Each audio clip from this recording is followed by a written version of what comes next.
لله الحمد لله الذي أنزل السكينة في قلوب المؤمنين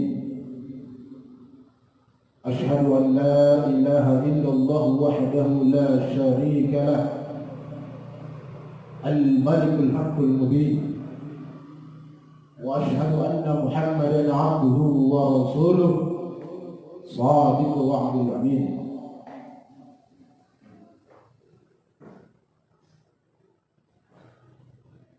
من يهد الله فهو المهتد ومن يضلل فلن تجد له وليا مرشدا اللهم صل على نور الأنوار وسر الأسرار وترياق الأغيار والمفتاح الباب اليسار سيدنا محمد المختار وآله الأزهار عدد نعم الله والإفضال وبعد. Alhamdulillahirrahmanirrahim, segala puja dan puji patut kita aturkan kehadiran Allah Subhanahu wa Ta'ala atas limpahan rahmat, nikmat, terutama nikmat iman dan Islam, dan juga nikmat ihsan yang diberikan kepada hamba-hamba yang khusus. Salawat dan salam semoga tercurahkan kepada habibina wa syafi'ina wa maulana Muhammad sallallahu alaihi wasallam beserta para sahabat, keluarga, pengikut-pengikut tabi'in dan tabi'in ila yaumiddin. Ikhwan wal akhwat rahimakumullah, yang pertama yang terhormat Al-Mukarram Hadratul Syekh Muhammad Ali Hanafi Akbar radhiyallahu anhu, semoga selalu dirahmati dan diridhai oleh Allah Subhanahu wa Ta'ala, panjangkan umur beliau, ditinggikan derajatnya, berikan kita dapat memimpin kita menuju kepada ilahi keridhaan Allah Subhanahu wa Ta'ala, dan juga kepada para wakil hakim dimanapun berada, para asatid dan asatidah, semoga selalu mendapatkan rahmat dan ridha guru, mengantarkan kepada ridha Allah Subhanahu wa Ta'ala, hingga mampu membimbing diri pribadi maupun ikhwan dan akhwat untuk mencapai apa yang diinginkan oleh guru, yaitu keridhaan Allah Subhanahu wa Ta'ala. Dan juga kepada para petugas, para ikhwan dan akhwat yang menyediakan tempat dan berbagai hal terkait dengan kebutuhan mengaji yang sebenarnya memiliki derajat lebih utama dibandingkan dengan para penceramah atau wakil sendiri, yang di dalam istilah mereka adalah al-muharrik, yang penggerak, pendobrak syiar tentang tauhid ini mendapatkan kehidupan yang lebih baik karena mampu menggerakkan umat, menyediakan tempat, makanan, minuman, fasilitas, sehingga kita bisa menikmati wejangan-wejangan dari langit melalui guru hingga kepada Hadratus Sultanul Auliya Syekh Muhyiddin Abdul Qadir Al-Jailani. Ikhwan wal akhwat rahimahumullah, Tuan Syekh Abdul Qadir Al-Jailani, yaitu nama lain disebut Abu Soleh Musa Janki, ayah dari Syekh Abdul Qadir Al-Jailani, yang pada satu kisah pada malam hari bermimpi dikunjungi oleh Rasulullah SAW, diiringi para sahabat dan imam mujtahidin serta para wali. Rasulullah SAW lalu bersabda kepada Abu Soleh Musa Janki bahwa Abu Soleh, wahai Abu Soleh, kamu akan diberi putra oleh Allah. Putramu bekal mendapat pangkat kedudukan yang tinggi di atas pangkat kewalian, sebagaimana pangkat kedudukanku di atas pangkat kenabian. Dan anakmu itu termasuk anakku juga, kesayanganku dan kesayangan Allah. Setelah kunjungan Rasulullah SAW, para nabi datang menghibur ayah Syekh Abdul Qadir dengan berkata, nanti kamu akan mempunyai putra dan akan menjadi Sultan Aulia, rajanya para wali. Seluruh wali sebelum Imam Maksum semuanya di bawah pimpinan putra. Syekh Abdul Qadir Qaddasallahu sirrah sejak dilahirkan, dikisahkan pada siang hari di bulan puasa, namun saat itu menolak untuk menyusu, baru menyusu setelah waktu buka puasa. Dan dikisahkan di pundak Rasulullah, pundak baginda Syekh Sultanul Aulia Syekh Sultan Al-Jalani, tampak pada pundak beliau telapak kaki baginda Rasul Sallallahu Alaihi Wasallam. Di saat di waktu pundaknya beliau Tuan Syekh dijadikan tangga untuk diinjak saat waktu mau berangkat Mi'raj. Dikisahkan saat Buraq itu meminta syafaat kepada Rasulullah supaya gantinya untuk mengantarkan Rasul ke Sidratul Muntaha, apa jaminan ya Rasulullah? Maka kata Rasul, saya akan menunggu engkau di pintu surga. Sebelum engkau masuk, aku telah menunggu. Karena bahagianya Buraq itu, saking bahagianya dia menjadi gemuk dan besar, tinggi sekali.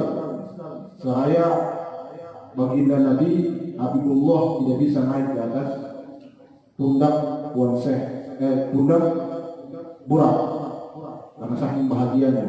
Maka saat itulah, dalam konteks belum dalam lahir dalam bentuk fisik, masih dalam bentuk ruh, Sultan Aulia hadir di depan baginda Nabi, memberikan pundaknya, merungkuk lalu mengatakan, ya Rasulullah, ya Habibullah, saya siap pundak hamba untuk dijadikan pijakan hamba mengantar baginda sampai ke pungkuknya, pundaknya Buraq.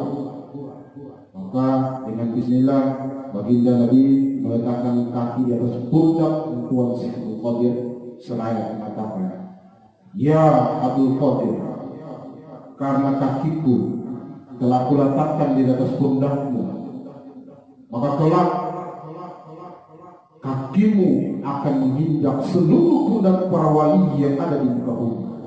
Maka seraya beliau menjadi Sultanul Aulia, dikenal dengan kisah yang begitu luar biasa.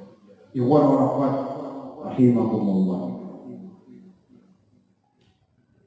Kita di Pondok Pesantren Suralaya Thariqat Qadiriyah wa Naqsabandiyah, tarikatnya dari jalur Syekh Abdul Qadir, maka disebut Qadiriyah, dan yang satunya adalah Syekh Bahakuddin An-Naqsabandi, makanya disebut Syekh, maka disebut tarikat Naqsabandiyah. Jadi perpaduan antara dua tarikat ini melahirkan zikir jahar dan zikir khafi. Ikhwan wa akhwat rahimakumullah, kita ini harus bersyukur bahwa kita ditakdirkan oleh Allah masuk di dalam majelis ini bukan hal yang biasa. Kita cukup dengan mengedepankan keistiqomahan kita, tidak perlu begitu banyak ilmu, tetapi dengan istiqomah dan cinta kepada amalan ini akan mengantarkan kita sampai kepada cinta kepada Allah, mahabbah kepada Allah. Karena di dalam amalan Thariqat Qadiriyah wa Naqsabandiyah Pondok Pesantren Suralaya ini melalui jalur silsilah sanad yang jelas, mulai daripada baginda sampai kepada musuh kita. Punya silsilah yang jelas dan akidah kita memiliki akidah yang jelas. Akidah pondok pesantren Suralaya Terkota di Maksud dia adalah keakidahnya menganut paham akidah Imam Asy'ari, Abu Musa Asy'ari dan Imam Al-Maturidi. Dua tokoh dari empat akidah terbesar. Adapun tasawufnya kita mengikuti tasawufnya Imam Al-Ghazali dan Imam Al-Junaid Al-Baghdadi. Dan tarekatnya adalah Muqarrarul Auliya Syekh Muhyiddin Abdul Qadir Al-Jilani dan Bahakuddin An-Naqsabandi. Maka tarekat kita ini disebut dengan tarekat amalan Ahlus Sunnah wal Jamaah. Bukan sembarangan. Karena kenapa Ahlus Sunnah wal Jamaah?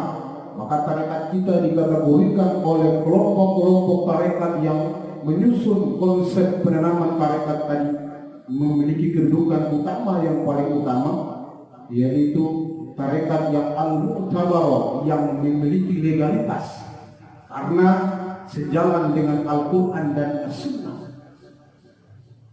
memiliki legalitas, memiliki payung hukum yaitu Al-Quran dan As-Sunnah, sehingga dia bisa menjadikan jalan dan dicontohkan oleh orang banyak untuk masuk mendalami amalan-amalan tarekat yang diberikan oleh guru-guru kita. Iwan warahmat rahimahumullah. Sehingga apa yang sudah diberikan oleh kita, oleh guru kita, amalkan dengan sebaik-baiknya. Amalkan dengan sebaik-baiknya, dengan sungguh-sungguh. Terutama bagaimana kita melakukan zikir kepada Allah. Pengaruhnya nanti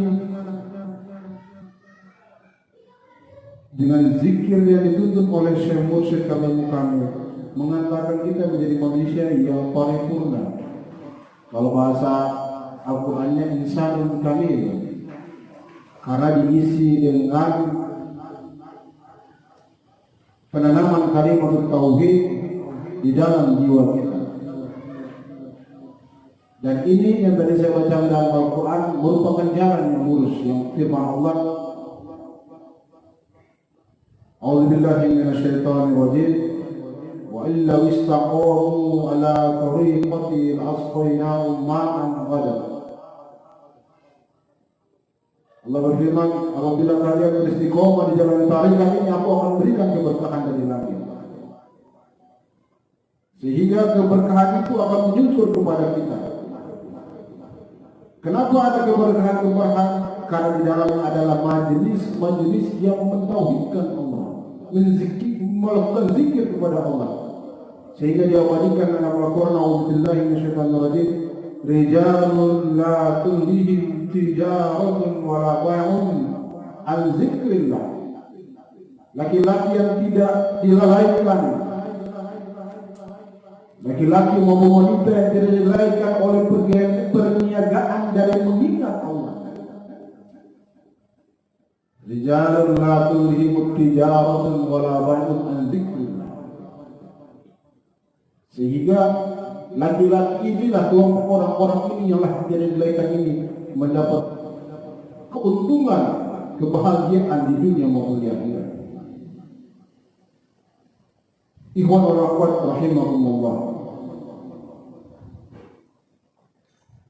Di dalam amalan tarekat Qadir Naqsabandiyah ini kita butuh kesabaran, kita butuh istiqomah.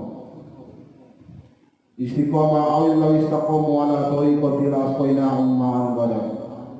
Siapa yang istiqomah di jalan para aulia, para nabi, maka akan kita diberikan keberkahan oleh Allah Subhanahu wa taala. Keistiqomahan kita bukan berarti kita tidak pernah akan mengalami ujian dan cobaan. Justru adunya mazharul imtihan, dunia ini adalah adanya kita diberikan ujian oleh Allah. Siapapun kita tidak akan mampu melewati ujian-ujian itu tanpa kita selalu menyadarkan diri kepada Allah Subhanahu wa taala. dan kita tidak akan bisa mengenal dan menyenangkan diri kita kepada Allah tanpa melalui wasilah guru-guru kita. Ada bahasa yang terkenal dan hadis al-mar'u ma'a man ahabba atau ma'a man ahbabta. Engkau akan dikumpulkan bersama siapa yang kau cintai. Maka ada satu kisah, hadis itu diucapkan oleh Rasul. Sahabat ada orang yang bertanya, lalu apa yang bisa mengantarkan saya ya Allah, ya Rasul, untuk bersama dengan Allah? Saya tidak punya amalan, saya tidak punya kekuatan apa-apa, saya tidak pandai dalam membaca Al-Quran, tidak soleh juga dalam sholat, tidak amal soleh juga baca tidak bisa. Saya tidak punya amalan ya Rasul. Tapi aku cinta kepada ya Rasul. Aku tidak pandai rajin dalam sholat malam, tidak rajin melakukan amal soleh yang lain. Tapi aku cinta kepada ya Rasul. Maka Rasul bersabda, kalau Rasulullah SAW, al-ma'u ba'aman ahabba. Aku akan bersama dengan siapa yang kau cintai. Kalau kau cinta kepadaku, maka menjadi wasilah akan mengantarkan pada surga. Itu menjadi wasilah dalil bahwa cinta kita kepada orang-orang alim, kepada guru kita, walaupun kita bodoh sekalipun, akan mendatangkan rahmat Allah kepada kita sehingga kita digolongkan bersama dengan orang-orang yang Allah cintai. Kenapa? Karena kita selalu bersama mereka dalam konteks mengamalkan semua amalan-amalan yang diajarkan oleh guru, sehingga kita akan dikirim bersama dengan para aulia di hari kiamat nanti. Itu dibuktikan apa yang kita bacakan di dalam tahlilah, di buku-buku yang kita baca, ila hadratin Nabi Mustafa Muhammad sallallahu alaihi wasallam wa ala alihi wa sahbihi wa azwajihi wa dzurriyyatihi wa al-baiti syamillahi lahum barik. Ila hadrati itu punya makna yang dalam secara hakiki. Saat orang yang sudah bertarekat, yang sudah melakukan baiat dzikir, maka guru musyrik punya kepentingan, punya hak untuk menjaganya. Saat dia menyebutkan ila hadrati dengan khusyuk, maka pembacaan Al-Fatihah itu akan menjadi sirat yang didudukkan oleh para malaikat sebagai jembatan, lalu kemudian kita dihantarkan oleh guru sampai kepada hadirat Allah, duduk bersama para malaikat, berzikir bersama mereka di Sidratul Muntaha. Ini bukan perkara yang main-main. Jadi saat ila hadratin Nabi, ila hadratin tadi didudukkan siratal mustaqim, sallallahu al-Fatihah, didudukkan siratal mustaqim, kita didudukkan di atas siratal mustaqim, di bawah semua para an-nasir yang ada di alam, air, tanah, api, udara digabungkan lalu disatukan dengan ruh para wali, dibawa dengan siratal mustaqim Al-Fatihah sampai kepada hadirat Allah, semuanya berzikir bersama la ilaha illallah, la ilaha illallah. Bukan main-main. Itu diabadikan oleh Sultanul Aulia. Berkata Sultanul Aulia satu qaul terjadi, wa idu nufusakum ma'ad dunya wa qulubukum ma'al ukhra wa asrarukum ma'al maula. Dudukkanlah dirimu saat berzikir dalam kehidupan duniawi, wa qulubukum ma'al ukhra, tapi hatimu saat itu bersama kehidupan akhirat, bersama kehidupan akhirat, wa asrarukum ma'al maula, dan semua rasamu bersama Allah. Maka yang dilakukan oleh kita bukan hanya sekedar zikir secara zahiriyah, tetapi batinnya. Untuk apa? Litasfiyati qulubihim, untuk mensucikan jiwa kita, hati kita. Wa tazkiyatun nufusi, dan mensucikan jiwa kita. Bagaimana dengan mensucikan jiwa tadi? Bisa mengantarkan kita sampai kepada Allah Subhanahu wa Ta'ala. Dengan yang pertama adalah dengan cara kita beristighfar kepada Allah. Maka di dalam tarekat, di dalam tasawuf, langkah untuk perjalanan seorang salih, seorang pelaku tarekat yang dilakukan yang pertama adalah pertaubatan kepada Allah. Maka tanpa disadari, dengan mudahnya kita dibuat oleh guru mursyid, kita bertobat kepada Allah dengan membaca Astaghfirullahal-Ghafurur Rahim, Astaghfirullahal-Ghafurur Rahim, Astaghfirullahal-Ghafurur Rahim, Allahumma sholli. Itu syarat taubat itu diterima oleh Allah. Karena dalam tarekat syarat yang pertama dalam sholat adalah taubat. Maka tanpa kita sadari, guru sudah memenuhi syarat-syarat itu untuk diberikan kepada kita waktu kita baca. Yang kedua adalah qul bersalawat kepada Allah, kepada Nabi. Itu sudah kita. Orang yang ketiga adalah mengucapkan kalimat La ilaha illallah. Itu adalah kalimat taqwa. Kalimat taqwa. Yang kedua adalah dzikir khafi. Itu pernah disabdakan oleh Nabi. Ditanya oleh sahabat, bagaimana di takwa ya Rasulullah? Kata Rasul, at-taqwa hahuna, at-taqwa hahuna, at-taqwa hahuna. Takwa itu di sini sambil menunjukkan kepada dua jari di bawah kaki. Bahkan dalil-dalil banyak yang menggerakkan tentang zikir jahar atau zikir khafi. Salah satunya ada kisah Rasul tentang zikir khafi saat biasanya Rasul sholat sunnah tarawih.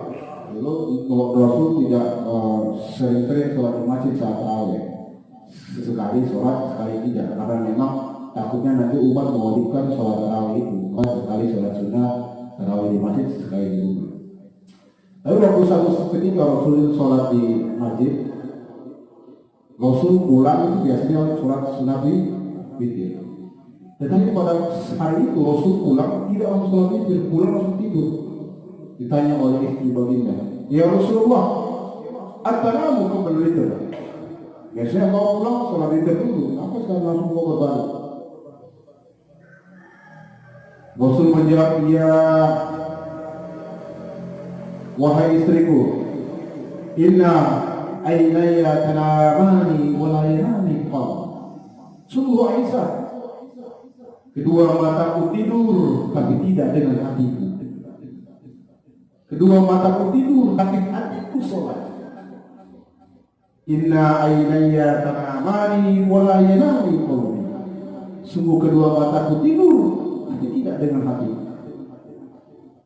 Ini sebagai bukti bahwa kita diajarkan oleh tarekat ini, oleh guru mursyid, bahwa mendirikan sholat adalah sholat yang syariat maupun yang sholat yang hakiki.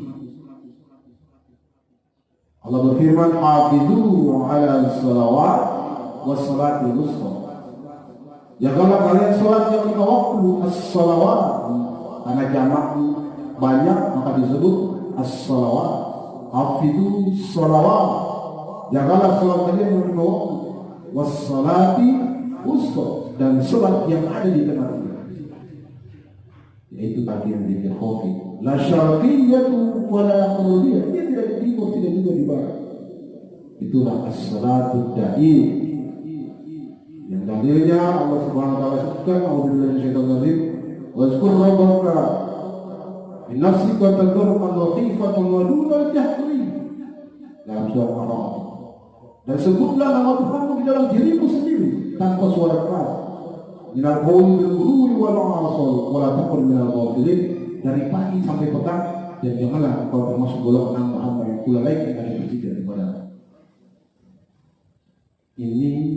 Maka di ayat yang lain mengatakan, wazkurullaha qiyaman wa qu'udan wa 'ala junubihim. Duduk kamu, berdiri kamu, berbaring, tidak boleh lupa kepada Allah. Wa yatafakkaruna fi khalqis samawati wal ardh, Rabbana ma khalaqta hadzal batila subhanaka qina adzabannar.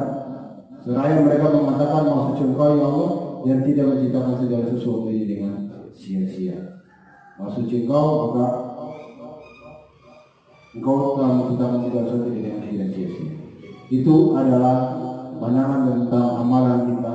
Yang tadi pertama oleh Rasul, kita harus bersilsilah dan kita harus ikut apa yang dilakukan Rasul, apa yang dilakukan oleh guru, karena ini adalah perintah dan ajaran dari baginda Nabi SAW melalui para walinya. Banyak yang harus kita teliti, yang kita bahas, dikaji. Karena ini adalah Ahlussunnah wal Jamaah, Tariqatnya Syaikhul Qadir. Kalau akidahnya akidah Imam Maturidi, silakan untuk tasawuf ini dikaji. Tidak ada larangan untuk tidak mengkajinya. Dan kita dituntut untuk belajar dan mendalami bertafakkur fikih dengan syarat didahului oleh zikir yang sebanyak-banyaknya. Zikran katsiran. Kalau tanpa zikir yang sebanyak-banyak tidak berguna pengetahuan yang kita miliki. Tanpa bersama guru dengan terus melakukan tabito, kita tidak bisa membuahkan manfaat dari apa yang kita lakukan dalam kehidupan kita. Maka zikir yang banyak, makan yang kenyang, tidur yang kenyang, kemudian bersungguh-sungguhnya di jalan Allah dengan mendawamkan zikir ini, istiqomah, pengajian, manaqib maupun kajian buat kita akan mendapatkan rahmat dari Allah Subhanahu wa taala. Saya kira itu yang bisa saya sampaikan. Terus berusaha berupaya istiqomah, berupaya menjaga untuk mensucikan jiwa kita dengan mendawamkan zikir kepada Allah dan melakukan pengajian-pengajian mingguan dan manaqib bulanan. Insya Allah perlahan jiwa kita akan dibersihkan sehingga akan kita ditampakkan oleh Allah sesuatu kebenaran-kebenaran yang sejati dan keilmuan-keilmuan yang ditampakkan oleh Allah Subhanahu wa taala. Wa may yattaqillaha yaj'al lahu makhraja wa yarzuqhu min haitsu la yahtasib. Barang siapa yang bertakwa kepada Allah, Allah akan memberikan jalan keluar yang tidak disangka-sangka dan dia akan memberikan rezeki dari jalan yang tidak disangka. Allahumma waffiq bitaufik. Aku minkum mulafwa wa jama'a mafhuma wa tafarruqu billahi wa tafarruqu masma. Wassallallahu ala sayyidina Muhammadin nabiyyi wa alihi wasallam. Walhamdulillahi rabbil alamin. Wabillahi taufiq wal hidayah. Wassalamu alaikum warahmatullahi taala wabarakatuh.